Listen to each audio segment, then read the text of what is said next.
Hello, everyone, and welcome to Slash Film Daily for Wednesday, November 14th, 2018. On today's episode, we're going to talk about some film and TV news, and in the mailbag, we'll read some listener responses and answer a question about hanging out at the cinema. This is Slash Film Editor-in-Chief Peter Sciretta, and joining me on today's podcast is Slash Film Weekend Editor Brad Oman. Hey, that's me. And Senior Writer Ben Pearson. Hey, what's going on? We're recording this a little early today because I have to jet out to Glendale to check out a Wreck-It Ralph 3D experience at the Void. So I'm excited to do that. But let's just jump into the news. Let's start off with Brad's favorite, Ghostbusters. Dan Aykroyd is still trying to push the idea that Ghostbusters 3 is possible. Brad, tell us about it. Yes, apparently Dan Aykroyd is still tooting the horn that he wants to get the original Ghostbusters back together, or at least what remains of them, since Harold Ramis passed away a few years ago.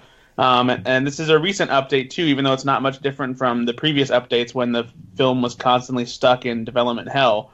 But apparently Dan Aykroyd appeared on The Big Interview with Dan Rather, a show on AXS TV, and the discussion eventually turned to Ghostbusters, and he said, quote, "There's a possibility of a reunion with the three remaining Ghostbusters. It's being written right now." And then he added, discussing the fact that Bill Murray has famously not wanted to return for a third Ghostbusters movie as Peter Venkman. Aykroyd said, quote, "I think Billy will come. The story's so good, even if he plays a ghost." And that last little reference is interesting because it seems to indicate that they might be rewriting or partially using a script that had been greenlit before Harold Ramis had died, that would have continued the Ghostbusters franchise in the same timeline, but it would have flashed forward basically in real time to present day, where Oscar, Dana Barrett's son from Ghostbusters 2, was a grown-up post-grad student, and apparently he inherits the Ghostbusters business after Peter Venkman passes away in an early scene in the movie, hence Bill Murray playing a ghost. I'm not sure that's the best route to take for continuing the Ghostbusters. It's not as if, Oscar's this revered character or anything like that. I like the idea that it introduces the concept of him probably assembling a new team of Ghostbusters and having the old Ghostbusters pass the torch, but I feel like this is not the way to do it. It feels like a lazy connection to make, and it's not as if they would have to do a lot of filling in the gaps too, because Bill Murray and Dana, or Peter Venkman and Dana weren't really together in Ghostbusters 2. They were estranged, and Oscar's father wasn't around. So I don't know. It seems odd. I don't think it's ever. Brad, really... a huge world-changing, traumatic experience like that can bring two people together. I mean, sure. I feel like I've written about this before. I wrote a whole thing about how I think there's a great way that you can connect the Ghostbusters reboot to the original timeline and still continue with a passing of the torch, and also feed into the idea of parallel dimensions or alternate universes that have been mentioned in Ghostbusters before, especially since there's a whole comic book line right now that has been happening where all the different Ghostbusters franchises cross over into each other. They've had the reboot characters meet the original Ghostbusters, and those characters have met the real Ghostbusters, and those characters have met the extreme Ghostbusters. So there's a way to do this and still keep everything intact and not, white boy history or do anything weird, and still have it work. But who knows? I just don't think this is going to happen. I'm not even sure I want to. With Harold Ramis gone and Bill Murray unwilling, it just seems like they're forcing it. Yeah, that's what I'm kind of wondering. I know Ghostbusters, it is your favorite movie of all time, right? It fluctuates. I have a top 5 that's pretty unflinching, but again, Ghostbusters is usually somewhere in it. Like, even the best version of this movie, is that something that you want to add to this franchise for you personally? I mean, here's the thing: if you add to the franchise, it's never going to ruin that original for me. Yeah. And I'm definitely always curious about it. Like if they can get it together, I would love to see what they can do. Even if I walk away not being as pleased with it as I otherwise might have, it would be cool just to maybe see it happen and see what they can do. And I'll always love the original no matter what. So it's, if they can do it, sure. I would love to see them get a new young team together, pass the torch, see what happens. That's kind of what I always wanted from a new Ghostbusters movie. So, if they can do it, more power to them. I think the best scenario with this is to do it like Legacy Equals style, to do it like Creed or any of those kind of movies where, maybe, those characters appear in a scene or two, but it's really about a new generation. Kind of what they probably should have done with this new Ghostbusters movie, but they decided to have cameos from those people instead, which was really weird and awkward. Let's move on to Netflix. Let's talk about Netflix is experimenting with a cheaper pricing tier. Ben, you wrote this up for the site. What do we know? Yeah, I don't think it's going to be coming to the United States, so don't get too excited, Netflix subscribers in the US who are listening to this right now. I think what is happening here is that Netflix is trying to expand its global reach and continue its ongoing path toward world domination even more. So CEO Reed Hastings said in a pretty recent interview that he and the Netflix team are going to be experimenting with a lower priced Netflix tier that's going to be made available in select markets. And we don't even really know how cheap this is going to be or where or when this is actually going to be rolled out and implemented, but it's a pretty good bet that this is going to be happening in Asia somewhere, because this is a part of the world that Netflix has been targeting for years and hasn't been able to penetrate in the same way that it has, stateside and stuff like that. So basically, they've been putting a lot of resources into trying to get as many people in countries like India and Korea and Japan and Thailand and Taiwan to subscribe to their service as possible. They're facing a lot of competition there, obviously, with things like YouTube, which is free, but India in particular, Reed Hastings says that there are as many as 100 million people in India alone that Netflix is trying to turn into customers. But India itself already has a streaming service that is cheaper than the lowest price tier that Netflix is offering in India. So this is all coming right before the release of Disney Plus, which is Disney's new streaming service that's going to be debuting at the end of next year. So it seems like right now Netflix is just trying to do whatever they can to secure as much of that global reach as possible before Disney Plus comes in and sort of adds a whole nother warrior to the streaming wars. Yeah. And we've heard Disney Plus is going to be cheaper than what Netflix is currently charging. So right. The war has begun. Let's move on to A Star's Born. We have learned some alternate casting that could have happened for this film. Brad, tell us about it. Yeah, pretty early on in development of this movie, when Bradley Cooper became director, he wasn't intending to star in the movie himself, and he actually had an eye on casting a real musician in the role of Jackson Maine. And apparently one of the people that he approached was none other than Jack White, who is the singer-songwriter who was part of the duo The White Stripes. He's also been in bands like the Raconteurs, and now he's solo and has his own albums and performs his own songs and everything. And so he initially approached Jack White to have the starring role, but apparently Warner Brothers was not interested in having him lead. And that's not entirely surprising. Jack White is obviously known for his music, but his acting career has been extremely short in comparison to anybody else that might star in the movie. He had a role in Cold Mountain, and he also had a role in Walk Hard. So he that's played not really... Elvis Presley in Walk Hard. He did, and actually, I honestly, he's so good in that quick cameo. He's just so loose, and he feels like such a natural comedy performer. I would love if somebody gave him a chance in a full-fledged acting role where he actually got to show whether or not he has the skills to do it. Because I think that he's got there's a performer in there somewhere when it comes to acting. But yeah, obviously it didn't happen, and you don't really want a movie that is likely to be an awards contender led by somebody who is an untested presence at the box office. He wasn't going to draw anybody in with his presence necessarily, at least not as much as Bradley Cooper would. And at the end of the day, Bradley Cooper turned in an incredible performance, and he also ended up becoming a professional grade guitarist and pianist out of it. in addition to giving us that incredible gruff voice he has throughout the entire movie. I mean, it might be too early to say that, that performance is kind of iconic, but I really can't imagine anybody else playing that role in that particular version of the movie.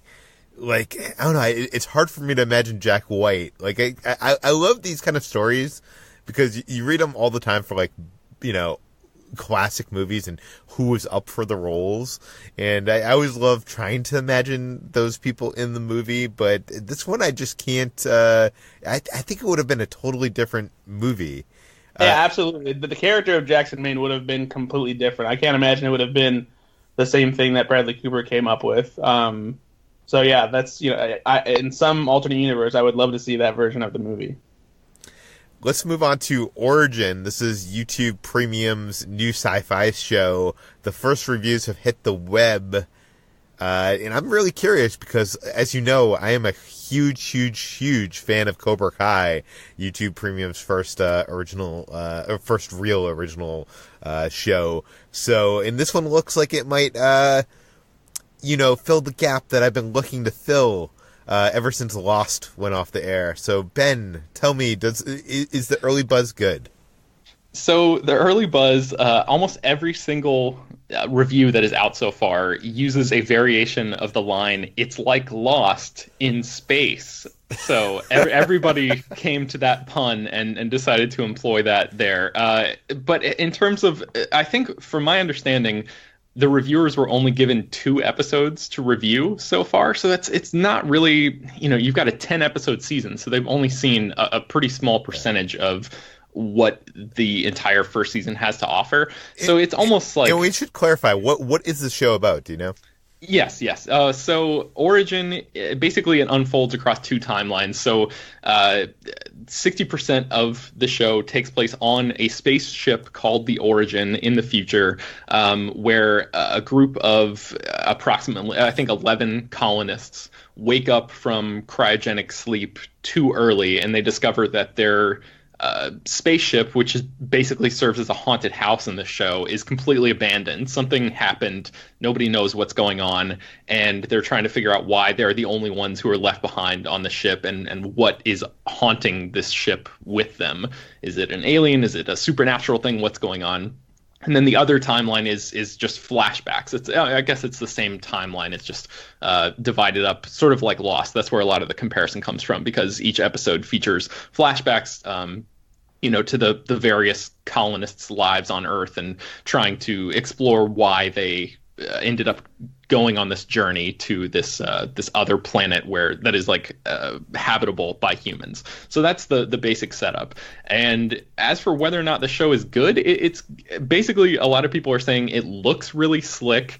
Paul W.S. Anderson, who directed Event Horizon, which is a really I guess beloved sci-fi movie that also has some tinges of horror to it, directed the first 2 episodes, and it seems like there's been some praise for his directorial work there. It seems like he's definitely working in in his wheelhouse, so to speak.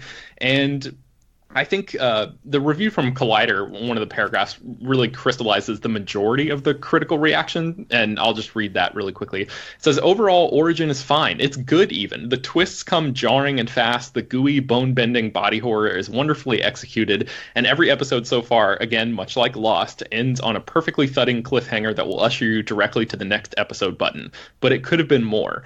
There's a moment that even proves it could have been that it could have been much more. Deep into the second episode, after a series of cheap, sudden bang jump scares, Tom Felton's character yells, 'Can everyone just stop hurling themselves around corners?' I love that, and it makes me think of a series that not only revels in the tricks and tropes of its inspirations, but also worked a bit harder to subvert them."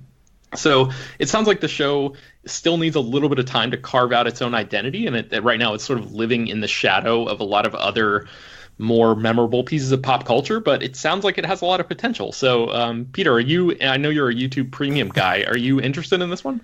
I am. I'm going to check this out, and I think all 10 episodes are on YouTube Premium right now. Are they doing the same thing where the first couple episodes are available for free to YouTube subscribers? Do you know? I don't think so. I just looked at their YouTube page when I was writing this up, and the word premium was listed right next to all the episode titles. So I think that means that you have to be subscribed to watch all of them. I think that's a bad idea. I think what they should do is they should take that model of getting people addicted with like the first episode and having them, jump into the YouTube Premium. Because also, I think you get like the first month of YouTube Premium for free. It's like a free trial kind of thing. So it's so easy to press that button, I think. I've talked about in the past on this podcast that, I watch so much YouTube that subscribing to YouTube Premium just to avoid all the advertisements is worth it for me alone. These shows like Cobra Kai and Origin are just, bonus. It's almost like, I subscribe to Amazon Prime to get the free shipping. Mm-hmm. And all these TV shows are bonus to me. Like I don't subscribe for that. Like that's almost secondary.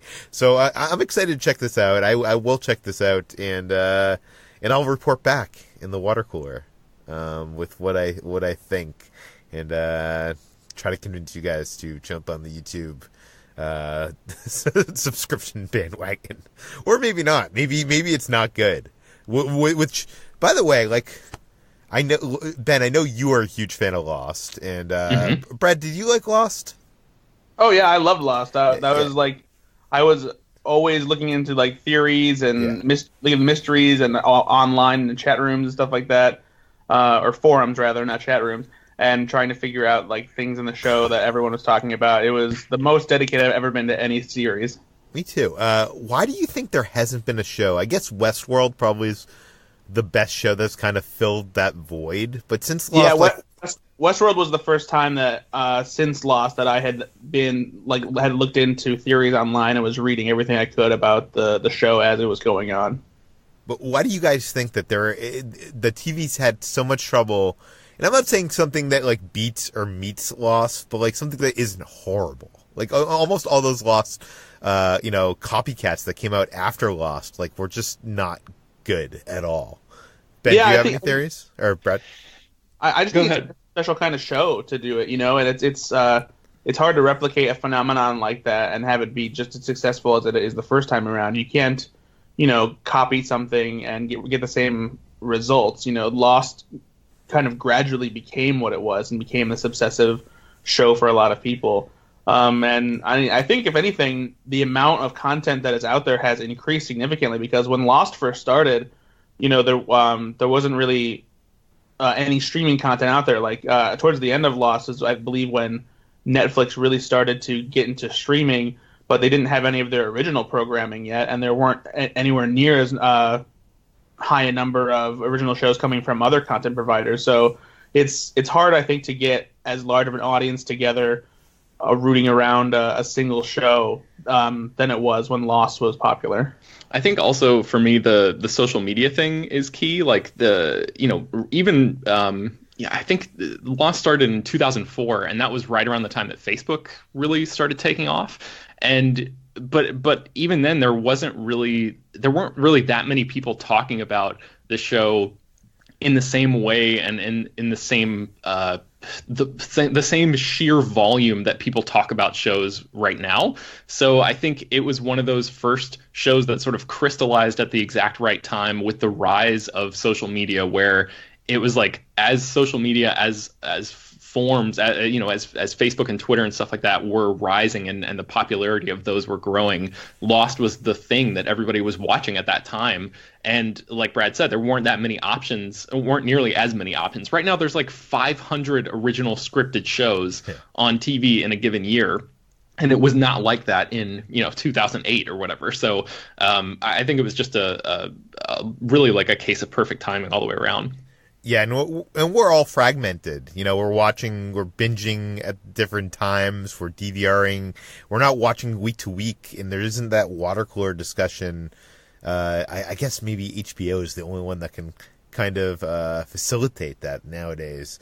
But let's move on to Alien. Alien Awakening is the next film in this franchise, and we have learned a little bit about this next film. It could return to the alien homeworld. Brad, what do we know? Well, it seems unlikely that Alien Awakening will actually happen since audiences weren't too keen on Alien Covenant, and the franchise may have finally come to an end. But, with Ridley Scott, anything is possible. He's always seems to be working on something. And there is a script already in place for Alien Awakening by John Logan, who wrote Covenant. And some details emerged since Empire had a special classic Alien issue dedicated to just the legacy of the Alien films in general.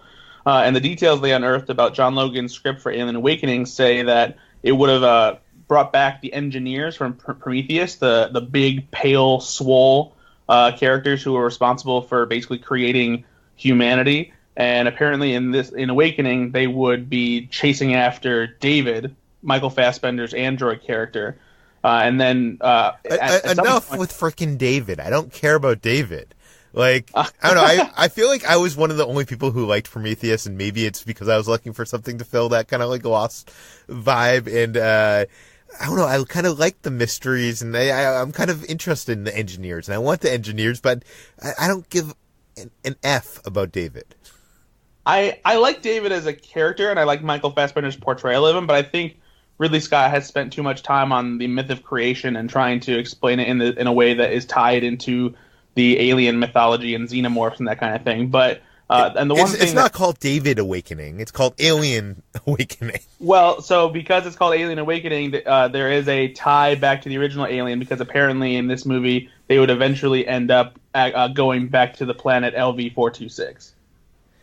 Which technically isn't the alien home world, right? It's just where we found them. I mean, I don't know. I guess, yeah, because David is now responsible for creating the xenomorphs, I guess. So who knows? It's so confusing, and I'm just I would like to just pretend that the original Alien movies are the only ones that we have. Ben, do you have any interest in seeing this become a reality? Zero, Peter. Zero interest. None whatsoever.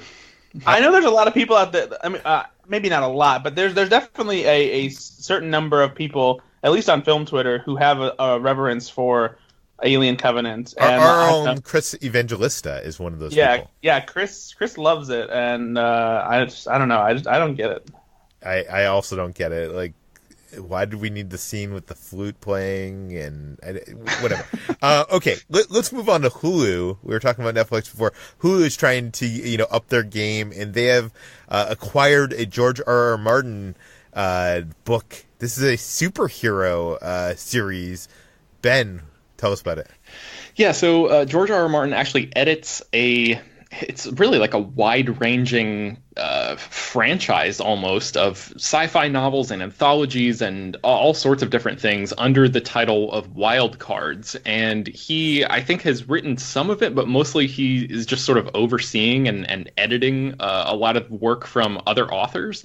And Hulu is opening a writer's room for 2 shows that are based on Wild Cards, which is this sci-fi kind of superhero show that takes place in an alternate American timeline in which an alien virus that was released in 1946 has devastated humanity. And I have heard of this show, but I don't think I ever really knew, I've heard of Wild Cards, but I never really knew what it was about. And this is a synopsis from Variety.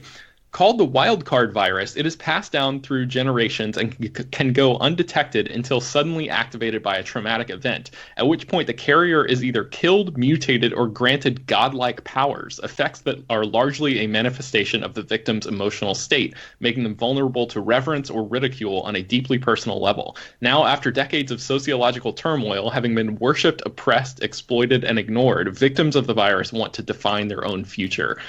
That sounds super fascinating to me. I have no idea why I've never read any of these, but now that I know what it's about, I'm definitely going to look into, reading some of this stuff. I'm kind of curious as to how Hulu is going to approach this, because there have been like over 40 authors and 25 books or something in this franchise. So there's a lot of ground to cover here.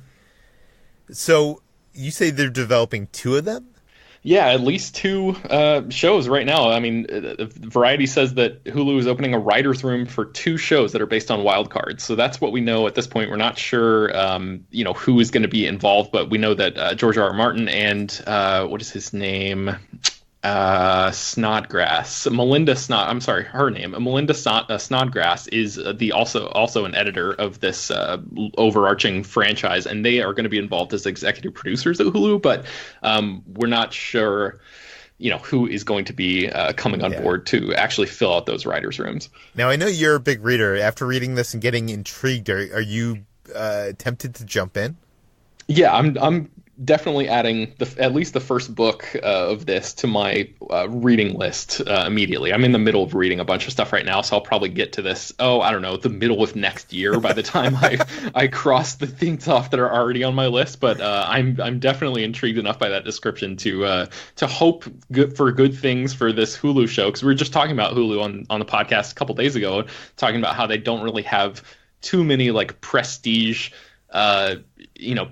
play options for their original content, and this could be one of those things. This could be their attempt to create a water cooler type show that is more like genre based than something like The Handmaid's Tale. For sure. We'll hear about that in the water cooler in a year and a half. So look out for that. Yes. Let's move on to the mailbag. We got a bunch of letters responding to things we said in previous episodes. Last week we collectively said how Cassian Andor, Diego Luna's character in Rogue One, was our least favorite part of that movie. Pablo from Fort Wayne, Indiana, wrote in a defense, which I will post in the show notes. But basically, he says that he can tell you that the buzz around Latino Twitter is big on this. Personally, I couldn't be more excited to be seeing a Star Wars show led by a Latino. This is something I've always wanted as a kid, a Latino in the Star Wars universe. It would have been huge for me. As far as performance go, I thought he was one of the people who shined in Rogue One, and I loved the character because he was one who'd been in the struggle for years already and gave weight to the rebellion, in my mind. I had a nephew who loved Rogue One because of Cassian, and his character is the reason he started loving Star Wars. And he goes on, he actually says that this cousin, when The Force Awakens came out, that Halloween, his nephew told him he couldn't dress as a Jedi because there weren't any Mexican Jedis, and it broke my heart. I think we all agree that representation in big pop culture like Star Wars is important, and I don't, I'm glad that there was a Latino character in Rogue One, and it's cool that Disney is giving a Latino character his own show on Disney. What are they calling it? Disney Plus. Yeah. It actually seems like Disney's really going for the Latino market. Like, it seems like especially with Coco, they've struck gold. Not to put this down to business and stuff, but that's what it is. It is show business.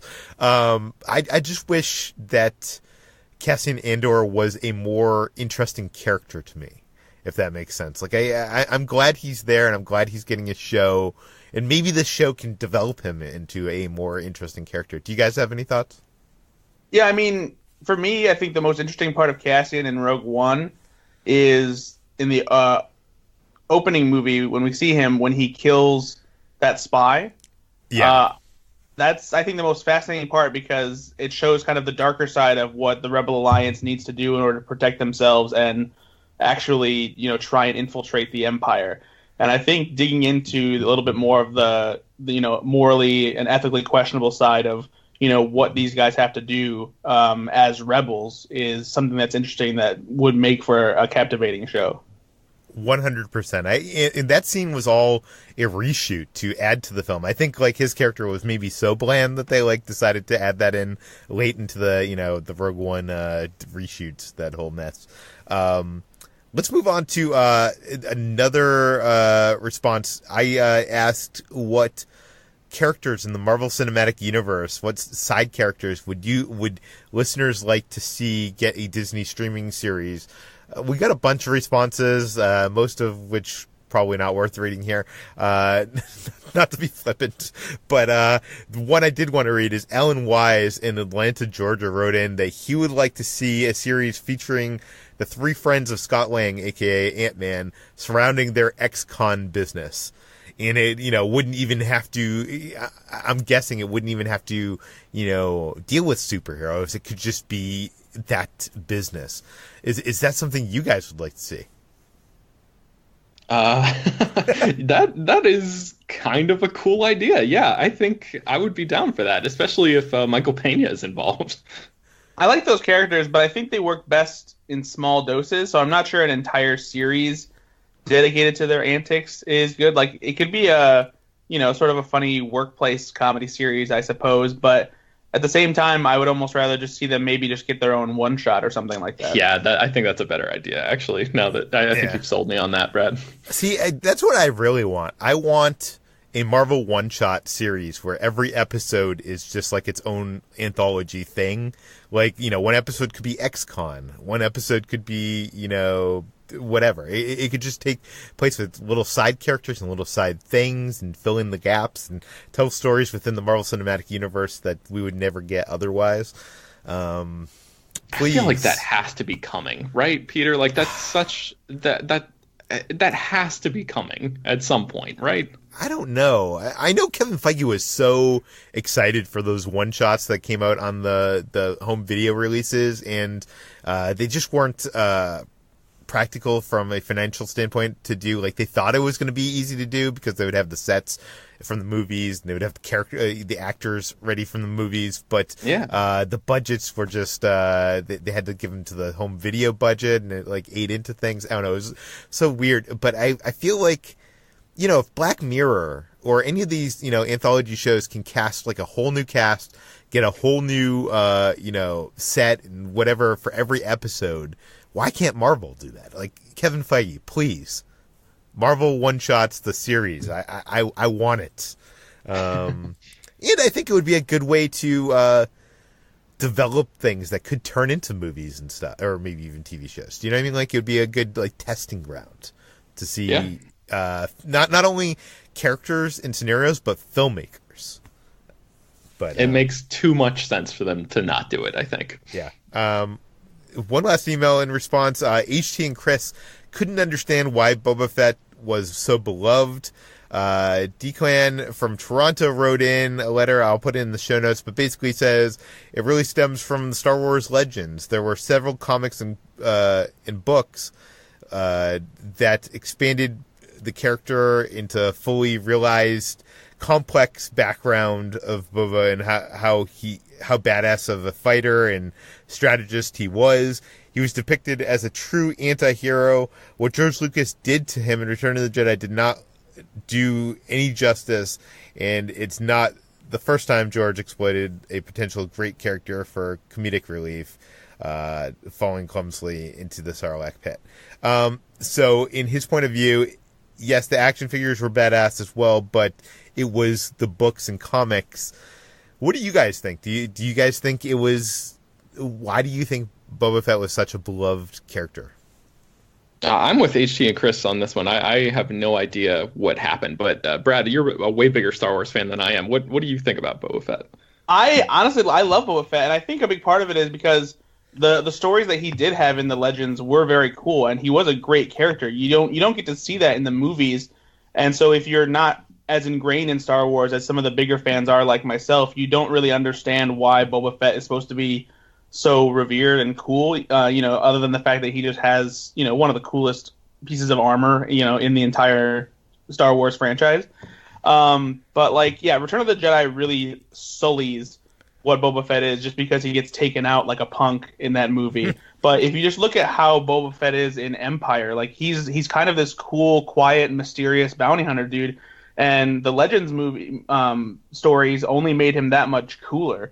And so I like Boba Fett, but like it's gotten to the point now where because of his origin in the prequels, it's gotten really hard to do anything substantial with him because now we know where he comes from and who he is. So he's kind of ruined in that way now. which is it's a real bummer. But for me, like I like thinking of Boba Fett as the character from the original trilogy, where there wasn't a lot known about him, and like and just those legend stories from the books that were released. See, I didn't read any of the Boba Fett legend stories. For me, I think as a kid watching those films, Boba Fett just like looked so badass, and I had the action figure, and I feel like there is a bit of that, like not knowing who is beneath that helmet, and the mystery, and kind of like creating your own like ideas to it. To me, I think it is mostly kind of having to wait 3 years or whatever it was in between the movies, and kind of like imagining who is this person and how cool like I feel like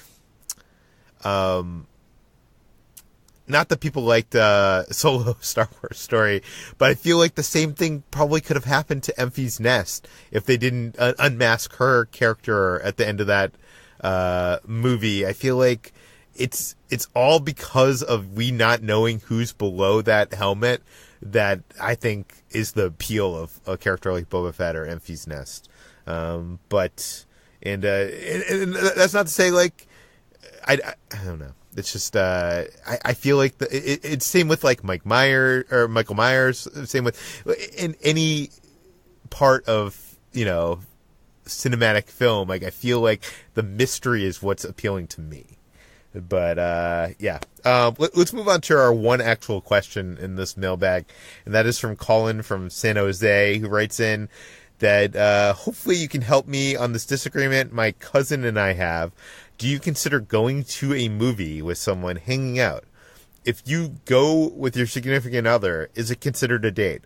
Hypothetically, let's say it's just a movie and you won't be getting food before or after. Is it hanging out? Thanks. So, let's start with Ben. Is going to a movie, going to the cinema, just alone, with someone, is that hanging out? I'm going to say no. I don't think so. I think you have to, for it to be hanging out, I think there has to be a time of meaningful discussion afterwards about what you saw. Because like this person saying you're not going to get food afterwards, I assume that also means that you're not going to, go anywhere and continue being together and have enough time to talk about the movie afterwards. If it's just literally going to meet somebody at a movie theater, or maybe just like picking them up, going to the movie, dropping them off, I don't think that's good enough. I don't think that qualifies as hanging out. But like, it's not like they're gonna walk out of the theater and then just like part their separate ways without having any discussion, right? I don't know. I think even if you just walk out to the parking lot and have like a 5-minute conversation about something, that's not, I don't know. I feel like it's all about quality time, right? Like that's the idea of hanging out with people, especially right now. We're always talking about how fractured everybody is and how many things there are to draw our attention. The idea of actually spending time with somebody and like discussing digging in a deep way beyond just, oh yeah, I liked it, I thought it was cool, that was my favorite part, all right, see you later. Like I think there's something to be said for taking the time to actually even if you're not even talking about the movie anymore, but just to continue that continue being together with another person beyond just outside of the confines of the movie theater. I feel like that's what you need for it to actually be called hanging out. But I don't know, maybe I'm the only one here who thinks that. What do you think, Brad? Yeah, I think I'm going to disagree, just because I feel like experiencing the movie with somebody is in itself hanging out. Like, you're both watching the story unfold at the same time. You're both reacting to it, sharing, laughs or tears or gasps or frights, whatever it is. And so even though you're not interacting with somebody, you're still hanging out. Like, I mean, if you went to a concert with somebody, would you say that you didn't hang out with that person? Yeah, I'll get back to me on that one. Let me think about it. I think it's the same kind of thing. And from if you were to draw a line, I would say it's a little less hanging out if like you're meeting somebody at the theater and you're just going your separate ways and you don't talk much. But like for me, I definitely like feel like I hang out with my friends when I go to movies with them, especially if we drive there together, because usually we're talking about stuff leading up to the movie, and we're talking about it afterwards on the way home. So that's definitely a hangout to me. It's not necessarily the most in-depth hangout where you're, talking the entire time. I will say if you're going on a first date, going to a movie probably isn't the best idea because you're not talking and you should be for that kind of situation. But going to a movie with a significant other is, it can be considered a date, I think, especially if, you're paying for the ticket and like you're getting snacks together and that kind of thing. Like you're still experiencing something together and doing something as a couple. Yeah, I think it's all about quality time, as Ben said. So like if you're driving to the movie with that person and you're going, you don't show up at the movie at the exact time the movie starts. So you show up like a half an hour early, you get concessions with them, you go sit in their seat, those ads are playing and you're like talking with them. And then after the movie, you're probably, even if you're not going to go out and eat and discuss it, you're probably like hang outside the theater or drive home and have a discussion. So I feel like if there's a significant amount of that time, it is hanging out. If it is literally, like, if you're not getting much of that quality time, it's not hanging out. And I would also agree with Brad that you should never go to a movie on a first date or even a second date or a third date. Like, I feel like those dates should be, more interactive. Ben, you didn't talk about the date aspect. Yeah, I guess it all comes down to quality time. I feel like if there's even if it's just me and my wife, I don't know if I would consider... By the way, I want to point out that this is kind of a loaded question that Brad asked you, because your first date with your wife was technically to a concert. That is true. But there was a lot of, I would say, quality time in the drive there, because you're in LA traffic, which takes a long time to get anywhere. So yeah. There was a lot of back and forth there going on. But I think, I think so I think the entire concept is couched in like, what is a date and what is hanging out, and I think that means, as we've talked about, it's just spending enough time with the other people. So as long as there's enough time, I think, Peter, you wrapped it up well in the last part of the conversation. As long as there's enough time, then I think it's fine. I think if I were to, I don't have kids, but if I were to tell my wife, like, if we had kids and I was like, hey, I'm going to take you out on a date, we're going to go see this movie, and all we did was drive to the movie and back, I feel like I would feel, and maybe she would feel, like that was not quite good enough. I would want to spend more time with her in a meaningful capacity than just that. So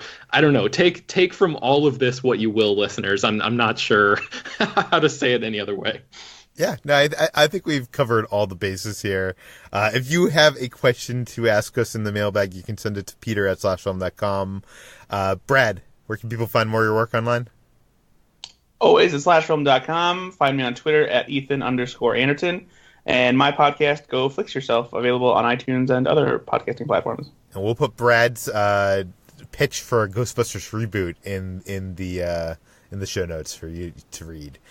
Ben, where can people find more of your work? You can also find me at slashfilm.com, and you can find me on Twitter and Instagram at Ben Pears. You can find me at slashfilm on all social media. You can find all the stories we talked about today on slashfilm.com and linked in the show notes. This podcast, Slash Film Daily, is published every weekday on iTunes, Google Play, Overcast, Spotify, all the popular podcast apps. Please go rate and review this podcast in iTunes. Tell your friends. Spread the word. We'll see you. Brad, what is going on here? I thought I was muted. I'm sorry. Okay. We'll see you guys tomorrow.